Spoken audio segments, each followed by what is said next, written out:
I'm still relatively new to Reddit, so I don't really know too much about it.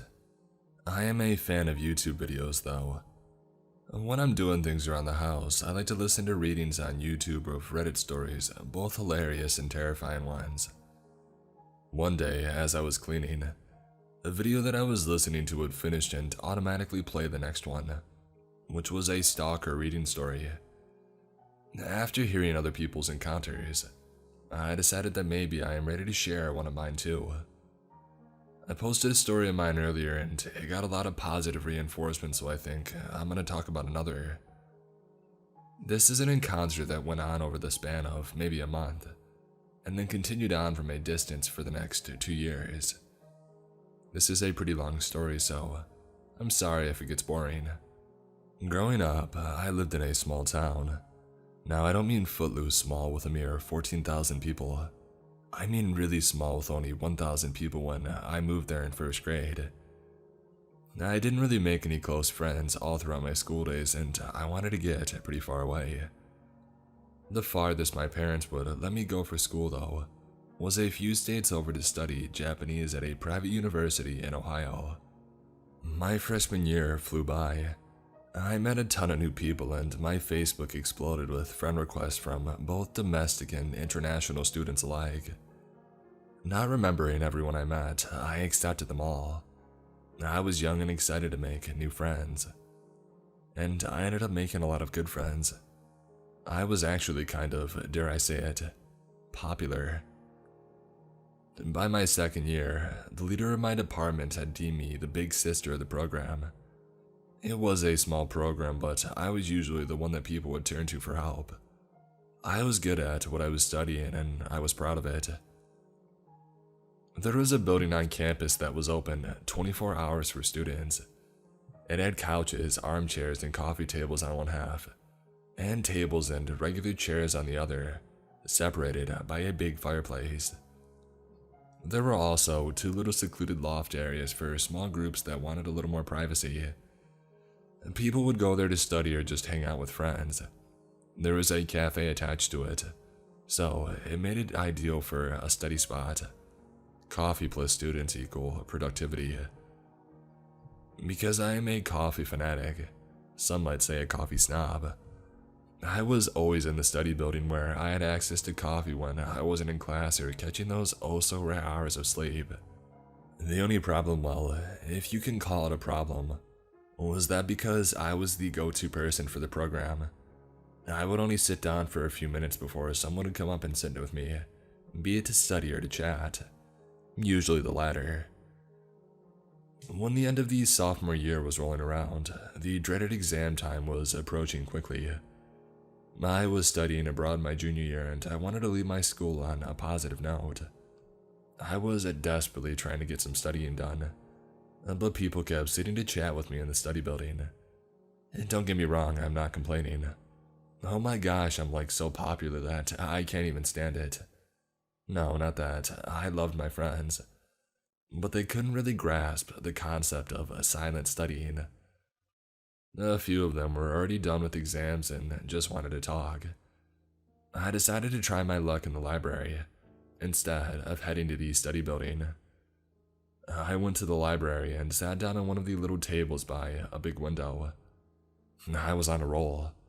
I had gotten through quite a few big projects and finished writing one of my presentations. I sat up a little straighter and stretched out my arms in front of me, letting out a satisfied sigh. A voice from behind me suddenly said, "You're working hard?" The library wasn't a popular space to study. Everyone usually went to the study building or got private rooms on the other side of the building, so the sudden voice behind me made me jump a bit. Yeah, I replied. It was a Chinese guy on the heavy side, a few inches taller than me. "I'm sorry, do I know you?" "No, I don't remember his name, so for this story, I'll just call him Chen." "Yeah, we met at orientation. We're friends on Facebook," he said. His English was good, but sometimes his accent was hard to understand. He still didn't give me his name, but he looked at me so expectantly that I felt bad for not remembering him. "Oh, yeah," I blurted out. "It's nice to see you. how are your finals going? We talked a little about school and some other small talk, but it was getting late though, so I excused myself to go back to my share house for the evening. Next day, I avoided the study building altogether, hoping to get the same amount of studying done that I had done the day before. I walked quietly into the hall, glancing around. I didn't see Chen, so I went to sit at my table from the day before and I sat down. It wasn't 15 minutes before he appeared though, sitting down next to me and trying to strike up a conversation. I was a little annoyed, but I stayed polite. I excused myself after about an hour of awkward conversation with the stranger, and I gave up for the evening. It was still early, but I grabbed some friends and we went out for dinner at a local diner. The next day, I decided to try again. I went into the library and, much to my dismay, I saw him sitting at my favorite table. At first, I was annoyed, but then I thought, wait a second, he is here first, so I can just grab a different table and he won't notice. I walked to the other side of the room, passing rows and rows of bookshelves, sitting down at a corner table. If he found me, it would have to have been because he was actively looking. About an hour later, I heard footsteps heading around the quiet room, and then a quickened pace headed straight for me. Hey! I groaned internally, but put on a polite smile. Oh, hey there. He had brought his stuff and sat down across from me. After a painful half hour, I finally gave up and decided to head home. The next day, I decided to talk to the front desk about getting a private room. They were on a different floor, so surely I would be safe there. Nope, he found me. After knocking repeatedly on the door and staring at me, I could no longer pretend that I didn't see or hear him, even with my headphones on. If I waited much longer, I'm sure the other people in the area would be just as annoyed as me, and I didn't want to ruin their study time. I opened the door. Oh hey, I was actually just getting ready to leave, I lied. So soon? I was hoping you could check my English paper. Geez, way to make me feel guilty. Well, I could spare a few minutes. Cool. He pushed his way in, sitting down at the table. Sighing, I sat back down and took his paper. As I started checking it, he started talking about how he never shared a meal with a girl before, because he thinks it's such an intimate thing. I was checking his paper as quickly as I could, trying to get away from the awkward encounter, so I let out the occasional uh-huh and head nod, barely listening. Suddenly, he started pulling food out of his bag from a nearby Chinese restaurant and he handed me a fork. I'm sitting there thinking, wait, what? He just said that he thinks sharing food with a girl is intimate. Luckily, I was able to form words. Your paper looks good. I don't see any real English mistakes. I can't stay though. I had plans to eat dinner with some friends. Sorry. I passed him his paper, stood up and laughed. Slightly creeped out. I would have blamed it on cultural differences, but I knew a ton of other Chinese kids on campus and none of them were as weird as Chen. In fact, I was close to a lot of the other kids because they were so cool. But Chen was giving off some really scary vibes and I didn't want to see him again. The next day, I decided it would be better to just study at the study building. I would rather be surrounded by chatterboxed friends than alone with a creepy stranger. The loft was open when I arrived. You have to climb stairs to get to it and you can't really tell if anyone is up there, let alone who. Unless you are really trying to look up through the cracks or go halfway up the stairway. Practically giddy with joy, I rush up the stairs and settle into the armchair with a cup of coffee from the cafe. The giddiness of finding the loft open quickly wore off, though as I went into productive mode. I got a lot of studying done, but after about 2 hours, movement downstairs caught my eye. Chen was walking around, looking around at the open floor. I took a deep, quiet breath and tried to push the paranoia down. No big deal, right? Maybe he was tired of the library and wanted to study in this building for a change. For the first time in 2 years. And then I heard it, those awful words. He was asking a group of people I knew if they had seen me, asking about me by name. Luckily, they arrived after me and didn't see me go up into the loft. I was safe. He looked around a little more and finally laughed. The next day, I promised a friend of mine that I would help him with his paper. My friend was 6.5 foot tall, ripped like a quarterback, a phenomenon of a man named Tetsuo. We agreed to meet in the loft at a set time, and I arrived a bit early to make sure that we could actually get the loft, since that they were a bit popular. I was sitting in the armchair when I heard him start coming up the stairs. He was 15 minutes early. My heart dropped when I looked up, though. It wasn't Tetsuo. It was Chen. He silently stalked over to the sofa, dropping his things, and sat on the coffee table in front of me. He put a hand on each of my arms of the chair, locking me in, and proceeded to forcefully kiss me. He was bigger than me in both height and weight, so it took a lot to push him off of me. I'm sure that the rush of adrenaline helped. "What are you doing?" I shrieked. "I'm in love with you. I want to be with you. I want you to marry me and move back to China with me and start a family with me." He started to lean in again. I leaned back and tried to push him away. "Get away from me." He leaned back a little but kept his hands on the arms of the chair and his knees on either side of me, locking me in so I couldn't get away. "What's wrong? What's wrong?" Did he really ask me what was wrong? Was he stupid as well as crazy? No, just no, get away from me." I tried to wriggle free, but he was stronger than me. "I don't even know you." "But I know you," he said. "I need you. I love you." I was about to scream for help when Tetsuo came pounding up the stairs in a rush. Chen may have been bigger than me, but Tetsuo was way bigger than Chen. He looked right at me. "Are you okay?" I replied saying, "Help me." He started walking towards us and Chen immediately leaned back and let me go. Tetsuo took my hand, pulling me to sit on the sofa right next to him, saying, "You promised to help me with my English paper." I was shaking, but I felt significantly safer with Tetsuo there to help me. He could easily take down Chen if it came to that. Chen didn't leave.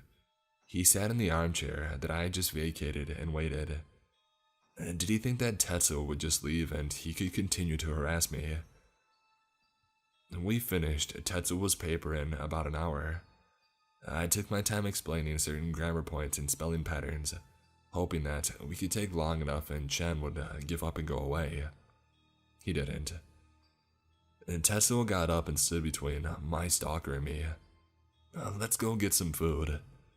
He picked up my stuff, took my hand, and pulled me down the stairs without a second glance at Chen.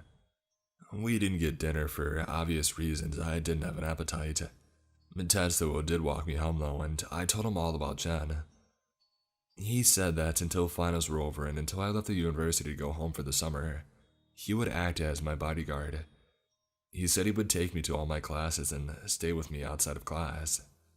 And he was true to his word. But Chen was always within view.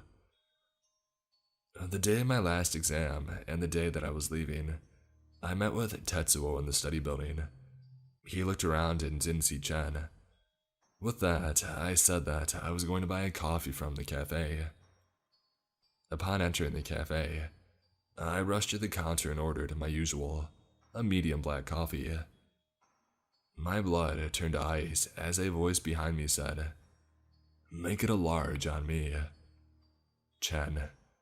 He was hidden in the cafe, knowing that I would be going there for my coffee like I always did. "No," I told the woman behind the counter. "My usual medium, please. I'll be paying for it myself, too." "Let me," he insisted. There was a little bit of back and forth between us, thinking that we were a couple or something. The woman behind the counter smiled and said, "Oh, just let the guy get you a cup of coffee." I begrudgingly agreed and rushed away as soon as it was in my hand. He was still paying. He caught up to me before I could reach Tetsuo though. So close. There was a pillar in the way though, so Tetsuo couldn't see me. Every time I tried to move, Chen stepped into my path and stopped me. He began begging again. Marriage, family. No way. Tetsuo realized that I was taking too long and came to rescue me, telling Chen to stay away from me. As we were walking away, Chen said, "I won't give up. Not ever. Not even if you marry someone else." I took my last exam and moved back to Illinois that evening. I did find Chen on my Facebook and I blocked him. It wasn't hard to locate him after he had started liking all of my photos. I studied abroad in Japan for a year and had to go back to my uni for my senior year. I had a boyfriend now, who is now my husband. A friend and I had rented a house just off campus, but the internet wasn't going to be set up for another few days. So I went to use the free Wi-Fi at the study building. While I was talking to my boyfriend, who was still in Japan, Chen appeared in front of me. He immediately began to try to talk to me, and then noticed that I was talking on the phone and decided to stand there silently, staring and waiting. My blood ran cold again, and I began to panic, telling my boyfriend in Japanese what was happening. I had told him about Chen while we were in Japan. He told me to run away or to find someone nearby to help me. Instead, the anger in me began to rise. I wasn't some pitiful little girl that needed help whenever something happened. When I was in Japan, I had experiences that demanded I stand up for myself, and this time wasn't any different. I looked at him and said, "I'm talking to my boyfriend. Please leave me alone." He stood there, staring at me for what felt like hours, though I'm sure it was only a few moments. After narrowing his eyes and glaring at my phone, he walked away. I managed to avoid him for most of the year, but I almost always saw him lurking nearby, staring at me. Because I was almost always surrounded by friends though, he never dared to come near and beg me for marriage again. He tried to approach me more than once when I was alone, but I made it clear to him that I would scream if he touched me. I kept to public places and made sure to never, ever be in an empty place. I think it helped that Tetsuo was usually by my side too. I live in Japan now with my husband. It's been 3 years since I graduated, and I haven't seen or heard from Chen since. This happened to me in 2016, but I was having trouble sleeping tonight, and my brain dredged this up from my memories. I had recently moved back to my college town so I could rent an apartment with a friend after a long-term relationship had ended. I was doing a lot of job hunting for pretty much anything, as I was pretty desperate for income and unsuccessful with finding work within my career field. I was using multiple job sites, but mostly Indeed, because I liked their website features that helped you track which jobs you applied for and their status. There were, of course, some jobs that I applied for on their own websites, but I kept track. After a couple of weeks of searching, I get a call. I don't recognize the number and the area code wasn't familiar, but I pick it up as it might be a job prospect. A woman is on the end and she says that she's calling to set up an interview as I had applied for their company. The company's name was not something that I remembered applying for.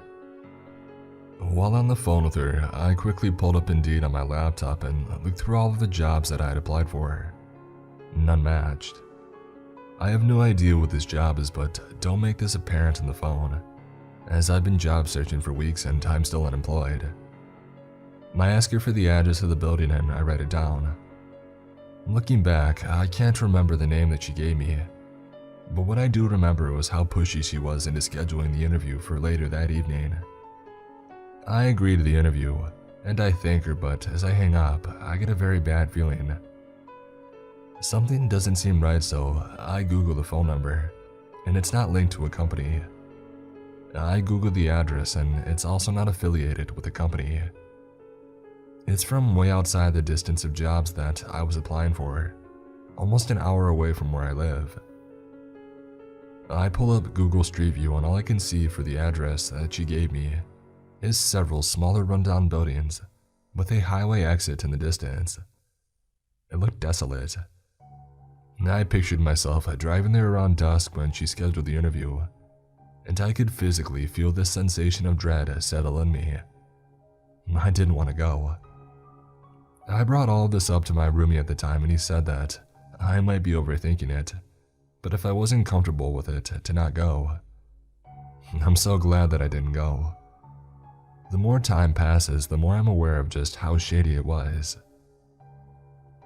In hindsight, I wish that I had gone to the police, but I didn't at the time because the year prior, I hadn't had much faith in them. I had tried to get a restraining order for an ex who was telling me that he was going to hurt me, and he was harassing me from burner phone numbers. Who knows what could have happened if I had gone?